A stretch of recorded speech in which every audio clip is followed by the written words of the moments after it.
ভগবান শ্রীকৃষ্ণ অর্জুনকে বলেছেন, মানুষের সবচেয়ে বড় শত্রু কি জানেন? তা হলো রহস্য। আপনার রহস্যই আপনার বিনাশ ঘটাতে পারে, সেই আপনি যতই বড়ই হন না কেন। তাই নিজের রহস্য কখনো অন্য কাউকে বলবেন না, এটা আপনার একান্ত ব্যক্তিগত। ভগবান শ্রীকৃষ্ণ অর্জুনকে এটা বললেন।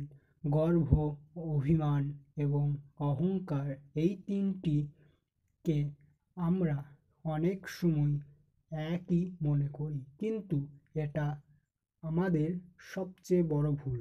কারণ এই তিনটের অর্থ সম্পূর্ণ ভিন্ন ধর্মী। এই তিনটি জিনিসের শুরুই হয় নিজের প্রতি প্রেম থেকে। কঠোর পরিশ্রম আমাদের মনে গর্বের জন্ম দেয়, আর সফলতা জন্ম দেয় অভিমানের।